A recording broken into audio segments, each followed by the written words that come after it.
Halo, salam hormat kepada Bapak Rudi Sutomo, selaku dosen pengajar dalam mata kuliah Decision Support System.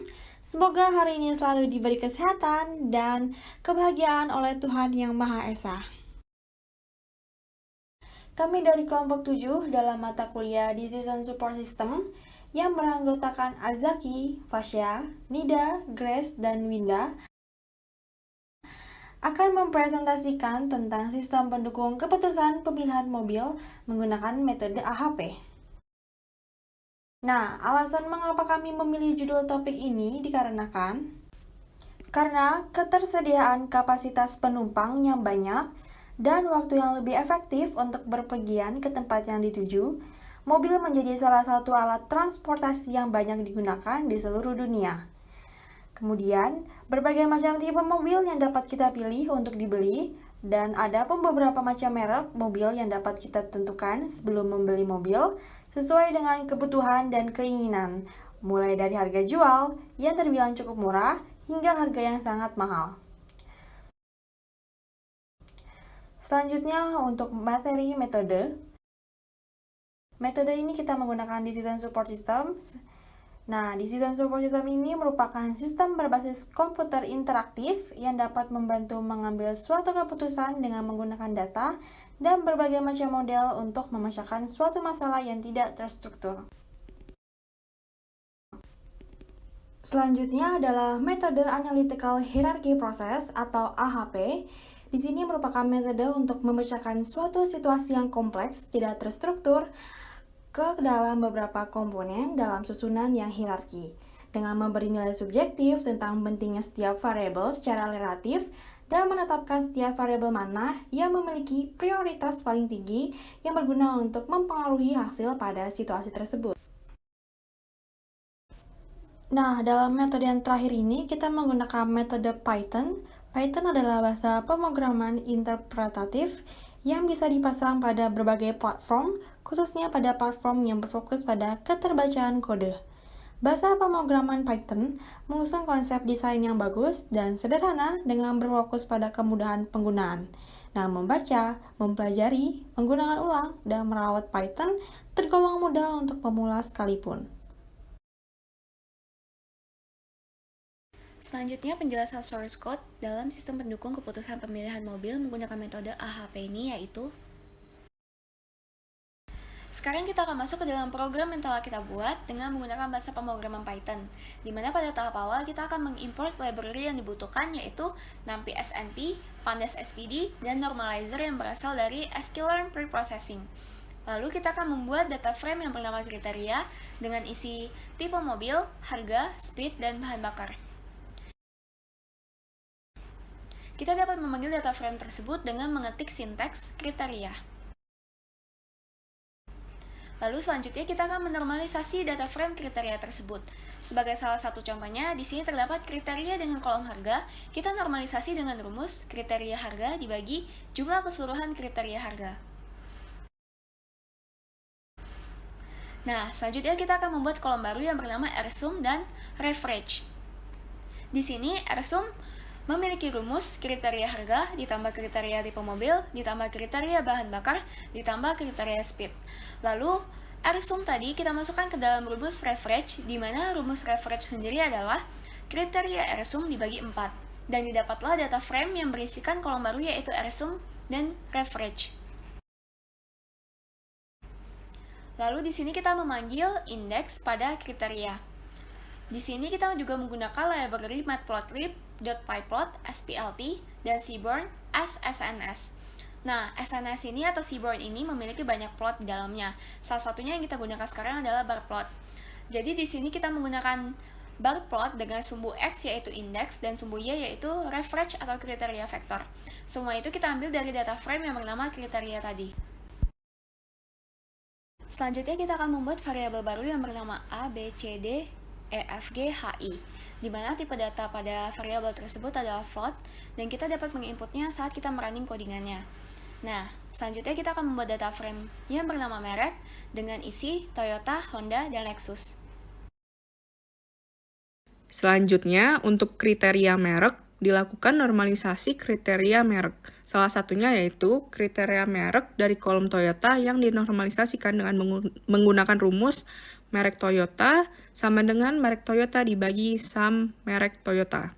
Membuat kolom baru dengan nama R-sum dan R-average atau kriteria vektor di mana R-sum mempunyai rumus sama dengan merek Toyota plus merek Honda plus merek Lexus. Memasukkan R-sum tersebut ke dalam R-average dengan rumus merek dikali R-sum dibagi 3. Maka hasil dari kriteria merek tersebut memperoleh kolom baru yaitu R-sum dan R-average atau kriteria vektor. Memanggil indeks pada merek dengan SNS bar plot, di mana sumbu X sama dengan merek dan sumbu Y sama dengan R-average atau kriteria vektor yang berasal dari data frame merek sebelumnya. Di sini kita membuat variabel baru untuk harga dengan variabel A, B, C, D, E, F, G, H, dan I dengan menginput nilai tipe data float pada saat merunning codingannya. Selanjutnya, di sini kita membuat data frame baru yang bernama harga dengan isi Toyota, Honda, dan Lexus. Nah, di kriteria harga ini juga dilakukan normalisasi. Salah satu contohnya kita ambil kriteria harga dari kolom Honda yang dinormalisasikan dengan menggunakan rumus harga Honda sama dengan harga Honda dibagi sum harga Honda. Nah, membuat kolom baru dengan nama R-sum dan R-average atau kriteria vektor di mana R-sum mempunyai rumus sama dengan harga Toyota plus harga Honda plus harga Lexus. Memasukkan R-sum tersebut ke dalam R-average dengan rumus harga R-sum per 3, maka hasil dari kriteria harga tersebut memperoleh kolom baru yaitu R-sum dan R-average. Di slide ini, kita memanggil indeks pada kriteria harga dengan SNS bar plot di mana sumbu X sama dengan harga dan sumbu Y sama dengan R-average atau kriteria vektor yang berasal dari data frame harga sebelumnya. Di sini kita membuat variabel baru untuk speed dengan variabel A sampai I dengan menginput nilai data berupa float saat merunning codingannya.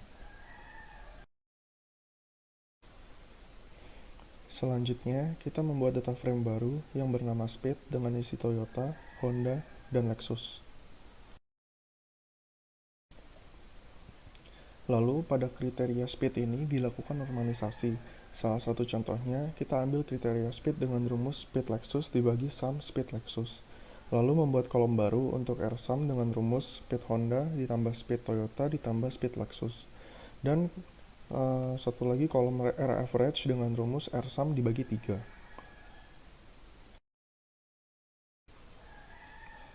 Di sini, kita memanggil indeks speed dengan SNS bar plot, di mana sumbu X adalah speed dan sumbu Y adalah R-average atau kriteria vektor dari data frame speed sebelumnya.